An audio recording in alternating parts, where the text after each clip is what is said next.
아델리안 교회는 우리 같은 시찰 경례에 속해 있어서 여러 번 이렇게 얼굴을 뵙고 또 찾아와서 또 말씀도 이렇게 전할 수 있는 기회가 되어서 참 감사드리고, 우리 고노미 목사님 오셔서 제가 연초부터 목사님 우리 교회 오셔서 말씀 한번 증거해 달라고 이렇게 수차 부탁을 드렸어도 목사님이 아직 이제 오신 지 초창기고 또 재단을 비울 수도 없고 또 한 1년 정도 지나면 이렇게 오시겠다 해서 부득불 먼저 모시지 못하고 제가 이렇게 먼저 왔는데 여러분들 이해해 주시면 감사하겠습니다.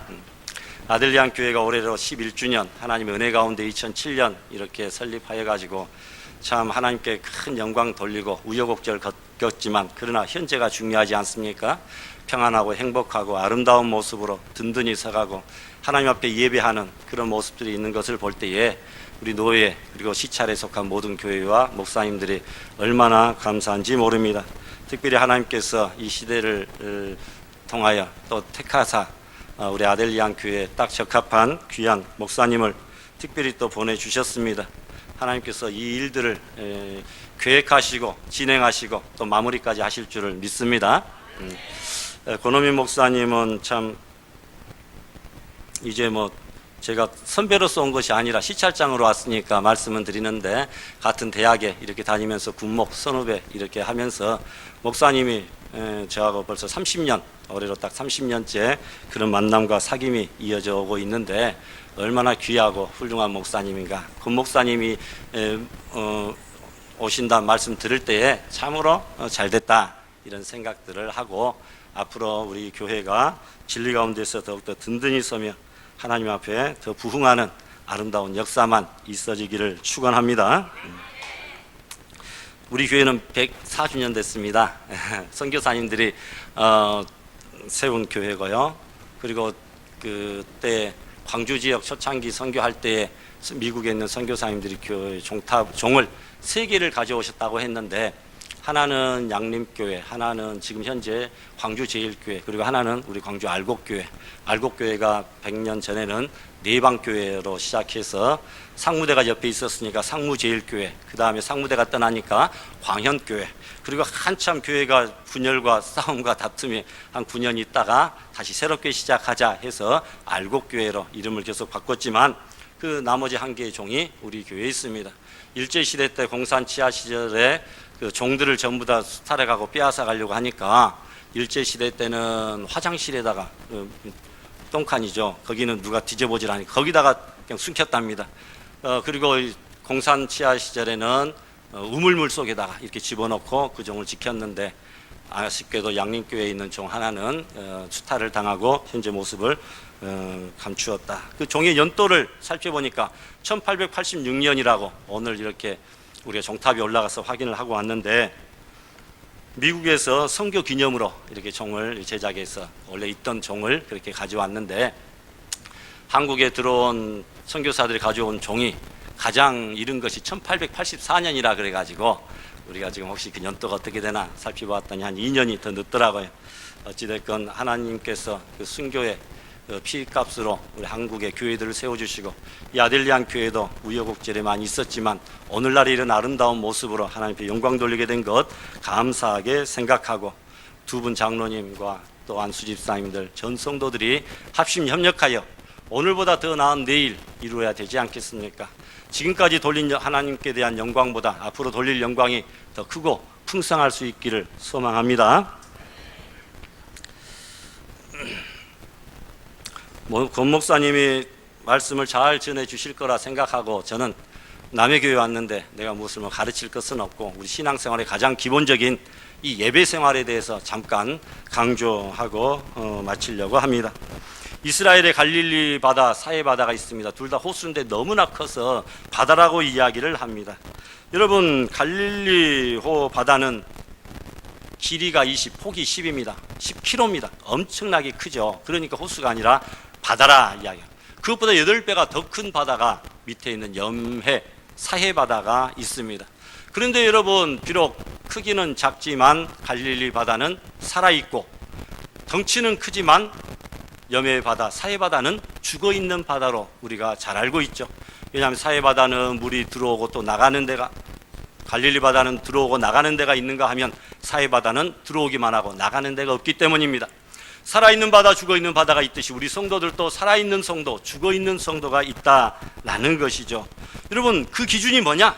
예배가 살아있으면 성도가 살아있고, 예배가 죽어있으면 그 성도와 그 교회는 죽어있는 교회다라는 것입니다. 여러분, 예배는 성도에게 있어서 심장과 같습니다. 그래서 예배가 멈추고 예배가 없는 곳이 곧 죽음이고 지옥입니다. 그러나 예배가 활발하고 예배가 풍성한 곳이 곧 영생이고 천국이 되는 줄을 믿습니다. 우리의 예배는 이 땅에서뿐만 아니라 저 천국 하나님 나라에 갈 때까지 영원히 지속될 것이기 때문에 우리가 이 땅에서 예배를 잘 드려야 됩니다. 다른 것은 다 못해도 천국에서는 하나님 앞에 예배는 계속 드리기 때문입니다. 따라서 여러분, 우리 가정과 자녀들, 교회, 직장, 우리 대한민국, 이 나라 국가가 사는 길은 예배를 잘 드리면 살게 되고, 반대로 예배가 쇠퇴하면 우리 가정이나 교회나 모든 우리의 신앙도 다 쇠퇴할 수밖에 없다는 것입니다. 사람들은 예배로 시작해서 예배와 더불어 살다가 예배로 끝나는 것이 우리 인생입니다. 태어나면 출생 예배 드리고, 돌감사 예배, 100일 예배, 돌감사 예배, 또 뭐 입학했으면 입학 예배, 또 군대 예배, 군대 입대 예배, 드리려면 드린다는 것이죠. 또 학위를 받았으면 학위 취득 감사 예배도 드리고, 진금 예배, 승진 예배, 생일 예배, 여러 가지 육순, 칠순, 심지어 백수 예배도 제가 1년 전에 드려봤는데, 이런 예배까지 드리고 삽니다. 그럼 그것으로 끝나느냐? 아닙니다. 예배 드리고 살다가 죽으면 그때부터 목사님이 가셔서 임종 예배 드리죠, 위로 예배 드리죠, 입관 예배 드리죠, 발인 예배, 하관 예배 드립니다. 그것으로 끝납니까? 아니죠. 때마다 그 죽은 사람 때문에 가족들이 전부 다 모여서 1주기 추도 예배, 2주기 추도 예배 다 드릴 것 아니겠습니까? 명절마다 가족이 예배 드리고, 예배로 더불어 살다가 예배로 끝나는 것이 인생극 같은데 그것으로 끝나는 것이 아니에요. 천국에서는 항상 영원토록 예배를 드리기 때문에 이 예배는 우리 성도들의 신앙생활의 가장 기본이다 이렇게 생각이 됩니다. 어떤 부부가 오전 예배 드리고 집으로 돌아가는 길에 이런 이야기를 했다고 합니다. 부인이 먼저 말합니다.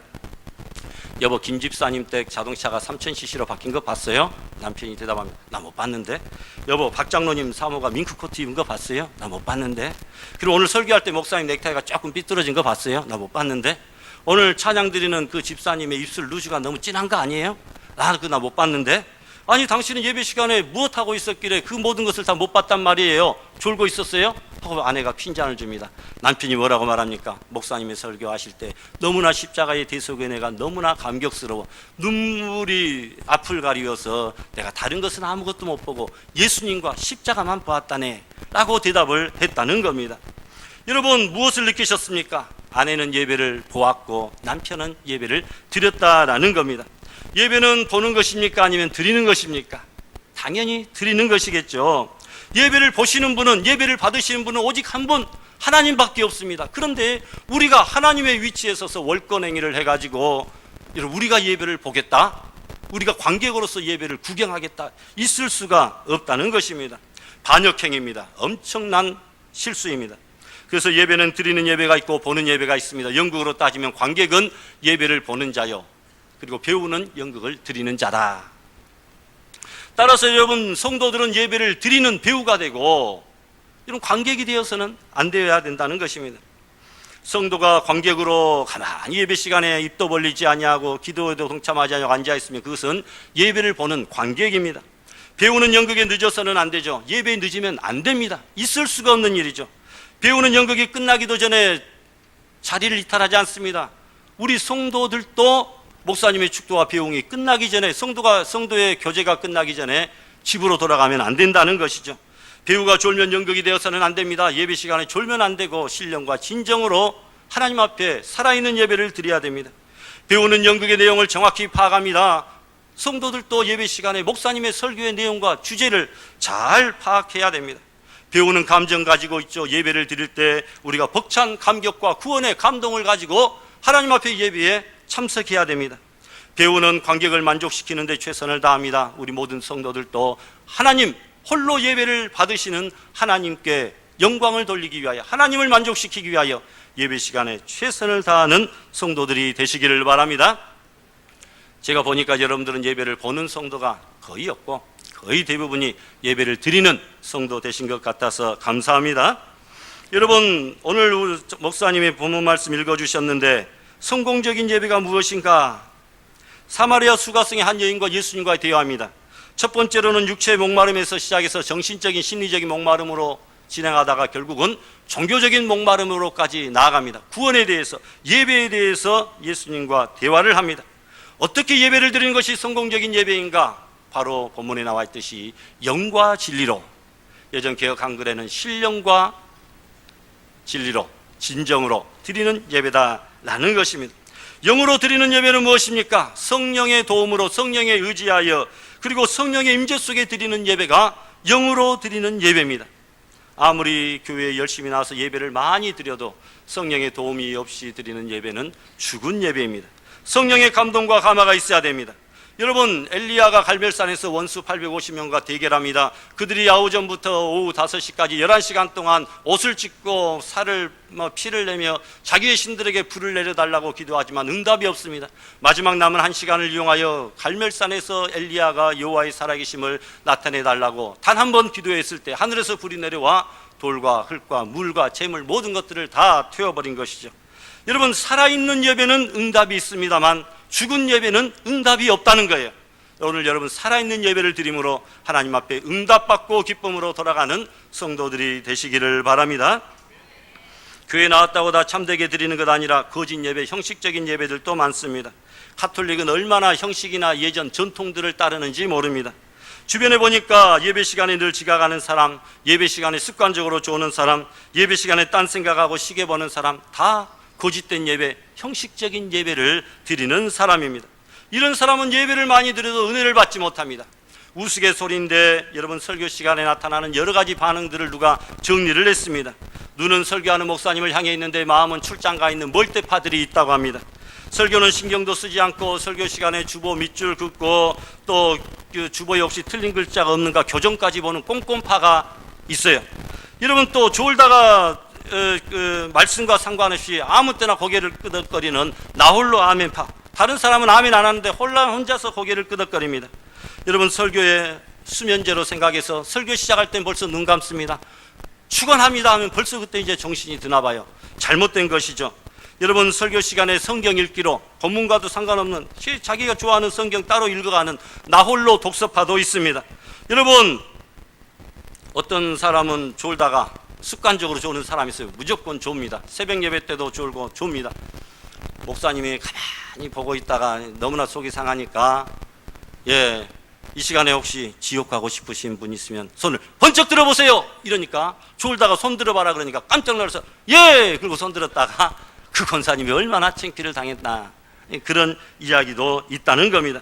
수시로 시계 들여다보는 안절부절파들이 있고 옆 사람과 손이나 글씨로 대화를 하는 청각장애파들도 교회에 많이 있습니다.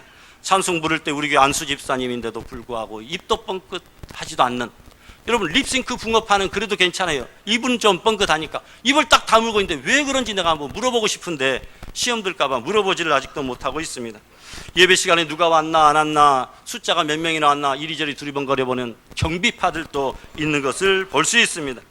여러분, 참된 예배를 드리지 못하고 있어요. 영과 진정으로 우리가 하나님 앞에 예배를 드리자라는 것입니다. 두 번째로 진리로 드리는 예배.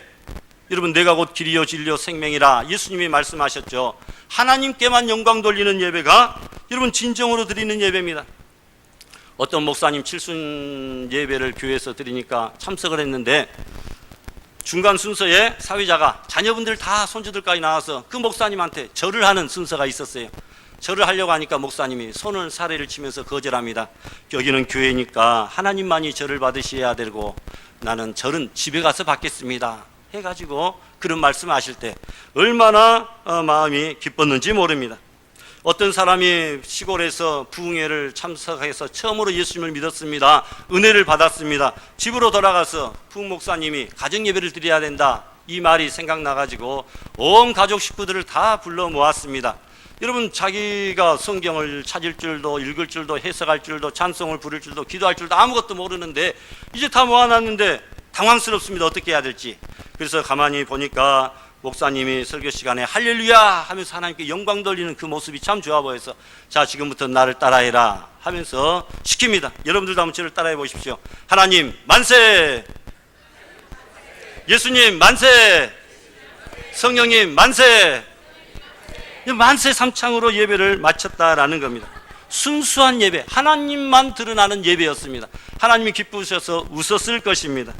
여러분, 이것이 바로 진정으로 진리로 드리는 예배인 줄 믿습니다. 이런 사람을 하나님께서는 찾는다, 이렇게 예배하는 자들을 찾는다고 23절에 말씀합니다. 어떤 목사님이 교회를 멋지게 잘 건축해 놓았더니 여러분, 정말 얼마 안 돼서 청와대에서 전화가 옵니다. 아, 목사님 여기 청와대입니다. 아, 그렇죠. 어쩐 일입니까? 우리 대통령께서 목사님이 교회를 너무나 멋지고 헌신적으로 훌륭하게 잘 지으셨다는 소식을 듣고 청와대로 한번 들어오시랍니다. 아, 그래요? 제가 그럼 언제 들어가면 좋겠습니까? 그랬더니 예, 4월 1일 오늘은 만우절입니다 하고 전화를 딱 끊었더라는 거예요. 아니, 대통령이 자기를 찾아도 이렇게 기쁘고 흥분이 되는데 만군의 여호와 하나님께서 나를 찾으신다고 한다면 얼마나 행복하고 좋을까? 이런 하나님은 누구를 찾으신다고요? 예배드리는 자를 찾으신다. 신령과 진정으로 예배드린 자를 찾으시고 그들을 내게 축복하신다고 말씀합니다. 여러분, 예배 시간은 죄인 된 인생이 하나님과 만나는 시간입니다. 그리고 죄인 된 인생이 죄 사함을 받는 시간입니다. 예수 앞에 나오면 모든 죄 사하고 찬송가도 있잖아요. 내가 변화되는 시간입니다. 내 죄 사함 받고서 예수를 안디 나의 모든 것 다 변했네. 변하는 시간. 변화되지 않으면 예배 잘못 드린 것이죠. 은혜 받은 자가 하나님 앞에 제물되는 내 자신, 몸도 마음도 시간도 정성도 물질도 계획도 모든 것을 바치는, 제물로 바치는 시간이 예배 받는 시간. 그리고 은혜와 복을 받는 시간입니다. 빈손으로 왔다가 풍성히 안고 선물꾸러미를 안고 돌아가는 시간이 예배 시간이다. 예배는 어떻게 준비합니까? 토요일부터 준비해야 됩니다. 토요일 날 제가 청년들이 교회에서 밤늦게까지 모이고 놀면 제가 그런 말 하면 빨리 집으로 돌아가라. 9시가 넘었다. 빨리 집에 가서 10시 전에 자라는 것이죠. 토요일날 청년들이 예배 모이고 자기들끼리 가서 커피숍도 가고 밥도 먹고 심지어 당구장도 가고 볼링장도 가고 그렇습니다. 토요일날 너무 힘들게 놀면, 너무 지치게 놀면, 너무 바쁘게 생활하면, 너무 복잡하게 살면 주일날 은혜 받기가 힘들어요. 그런 사람이 늦게 잤는데 어떻게 피곤해서 주일 새벽이라고 주님 앞에 나올 수가 있겠습니까? 마음의 준비, 몸의 준비도 다 해야 됩니다. 여러분, 그런 사람은 교회에 나와봤자 꾸벅꾸벅 졸기만 시작하고 빨리 집으로 돌아가기만을 기다리지 어떻게 은혜 받을 수가 있겠습니까? 주일은 주일날만이 아니라 토요일부터 주일 준비를 잘해야 된다. 그래서 6일 동안은 힘써 내 모든 일을 하되 제 7일째 되는 날은 안식일이니까 주님 앞에 충성하라는 겁니다. 나머지 6세 동안 주일을 잘 준비하는 날로 살아라. 그리고 주일날 교회 오는 길에서도 기도해야 됩니다. 그리고 교회에 오면 사람들 만나면 반갑다고 간단하게 인사만 하고 더 이상 복잡한 세상 얘기하면 안 됩니다. 세상에 무슨 주식이 어떻고 사건 사고가 어떻고 북한에 김정은이가 쳐들어올 것 같고 이런저런 골프장 갔던 이야기, 뭐 재밌는 이야기, 예배 시간 전에 서로 모여가지고 3, 4, 5 모여서 이야기 다 해버리면 그 꽉 채워져 버린, 세상의 것으로 채워져 버린 마음에 무슨 하나님의 말씀이, 은혜가 들어갈 수가 있겠습니까? 여러분, 대화는 예배 끝나고 천천히 교제해도 상관없으니까 예배 전에는 오셔서 미리 기도하시고 하나님 말씀 찬송가 다 찾아 놓으시고 오늘 드릴 예배를 위해서, 목사님을 위해서, 우리 찬양하시는 분을 위해서 기도하고 정말 내 자신을 위하여 또 예배 전 찬양이 있으면 그 자리에 동참하고, 여러분 그렇게 해야 되는 줄 믿습니다. 또 마음과 뜻과 정성을 다해 예배해야 되는데, 여러분 첫째로 찬송할 때는 크게 해야 되고, 기도할 때도 그 사람의 기도가 내 기도인데 그가 대표로, 우리를 대표해서 기도한다, 이 마음을 가지고 기도에 적극적으로 동참하고 아멘 해야 됩니다. 목사님이 말씀을 주실 때도 사탄이 그것을 빼앗아가기 전에 내 심령의 밭에 잘 받아들여질 수 있도록 아멘 아멘 하면서 주의 말씀을 받아들여야 될 줄 믿습니다. 헌금도 기쁨으로 해야 되고, 축도할 때 꼭 참석하고, 축도하기 전에 꼭 돌아가 버리는 사람이 있는데 그러다가 진짜 돌아가실 수 있으니까 그 참 조심해야 되고, 마지막까지 끝까지 남아서 목사님과 인사하시고 교제하시고 돌아가시기를 바랍니다. 말씀을 맺습니다. 성경에 보니까 모든 복받은 사람들이 하나님 앞에 예배를 잘 드린 사람들입니다. 아브라함이 가는 곳마다 제단 쌓고 하나님 앞에 예배 드릴 때 복의 근원, 믿음의 조상이라고 하는 칭호를 받았는데, 조카 롯은 먼저 소돔과 고모라 좋은 땅을 선택했지만 그곳에서 예배드렸단 말이 한마디도 없습니다. 그럴 때 그곳이 멸망당할 때 같이 멸망당하고 말았다라는 것이죠. 가정이 풍비박산이 되는 불행을 겪었다라는 겁니다. 하나님께 대한 예배 잘 드리느냐 못 드리느냐에 따라 사람의 생사가, 화복이, 그리고 나라의 흥망이, 성쇠가 다 결정된다고 하는 사실을 생각하고, 우리가 성공하기 위해서는 예배에 먼저 성공해야 되고, 예배에 실패하면 우리 인생도 실패한다고 하는 사실을 다시 한번 여러분들이 기억하시기를 바랍니다. 따라서 예배는 선택이 아니라 필수다라는 것이죠. 여러분, 내가 드려도 좋고 드리지 않아도 좋은 그런 것이 아닙니다. 배가 고프지 않아도 때가 되면 하루 세끼 밥을 꼬박꼬박 먹어야 건강을 유지할 수 있듯이, 내가 좀 내키지 않고 여건과 환경이 좀 못되더라도 예배 시간만큼은 빠지지 않고 꼬박꼬박 참석해야 우리의 영혼과 육체가 강건할 수 있는 줄을 믿습니다. 우리가 지난 1년 동안 하루에 3끼를 꼬박꼬박 먹었으니 1000번 이상의 식사를 하였지만 그 식사의 내용이, 그 종류가, 그 메뉴가 무엇인지 일일이 다 기억할 수 없지만 확실한 것은 그 식사 때문에 오늘 이렇게 건강한 몸을 유지할 수 있다고 하는 것처럼, 여러분, 우리가 지난 1년 동안 설교 제목과 내용을 일일이 다 기억할 수 없지만 확실한 것은 그 말씀에 힘입어서 오늘 우리가 신앙이 유지되고 영적으로 복을 받고 부흥하고 있다고 하는 사실을 기억하시고, 정말 우리가 주일 성수만큼은 우리의 생명처럼 목숨처럼 여기는 성도들이 되시기를 바랍니다. 하나님께서 일주일에 하루를 달라고 하셔서 다행이지, 일주일에 7일을 다 달라고 했으면 어쩔 뻔했습니까? 하나님께서 11조를 달라고 했으니 다행이지 10에 10을 다 달라고 했으면 어쩔 뻔했습니까? 목사님이 일주일에 두세 번, 한두 번이라도 새벽 예배 나와라고 말했으니 다행이지, 직분자들은 애초에 서원한 대로 일주일 전체 다 새벽 예배 나와라고 말했으면 어쩔 뻔했습니까? 여러분, 우리 교회 임직자들, 피택자들 세우고 지금 한 5개월째 훈련을 시키는데 안 되는 것이 새벽 예배입니다. 예배 참석이 어렵더라고요. 정 안 되니까 그럼 주일만이라도 나와라 했어요. 그러겠다고 약속했는데 평일날 훈련과 연습이 안 되니까 주일날 그날 어떻게 하루 나와보려고 하니까 됩니까? 자기도 모르게 시계 눌러버리고 마음에는 원인데 육신이 약해서 날마다 저에게 혼나는 것이 그겁니다. 더 이상 내 새벽 예배 나와라지라 말도 못하겠어요. 제가 민망하고 창피해서요. 그러면서 다 직분자 다 돼버리면 그때는 목사님이 말도 못해요. 안 합니다. 자기가 다 알아서 할 건데 이때 훈련 받을 때라도 좀 해라고 그렇게 고민을 했는데, 오늘날 여건과 환경이 또 거리도 있고 직장도 뭐 새벽부터 가고 이런저런 것들 이해가 됩니다. 참으로 어려운 것이 신앙생활이다. 도대체 주일 예배 시간에 그 예배에 참된 의무를 버리고 어디에 가 있는가? 도대체 예배보다도 더 중요하고 소중한 것이 과연 무엇인가? 우리가 스스로를 생각해 봐야 됩니다. 일주일의 삶은 주일 하루가 좌우한다. 우리 인생도, 우리의 영혼도 주일 예배가 좌우한다고 하는 사실을 생각하고, 믿음이 연약하신 분은 온전한 주일 성수만이라도, 믿음이 더 있으신 분들은 주일 오후 예배까지, 그리고 수요일 밤, 또 이번 주에 금요 기도회가 있다고 하는데 금요 기도회까지라도 열심히 참석하셔서 예배에 승리하는 자가 천국에서도 예배자로 살아갈 수 있는 이런 놀라운 복을 다 받게 된다고 하는 사실을 생각하시면서, 여러분, 우리 예배의 승리자가 다 되시기를 주님의 이름으로 부탁합니다.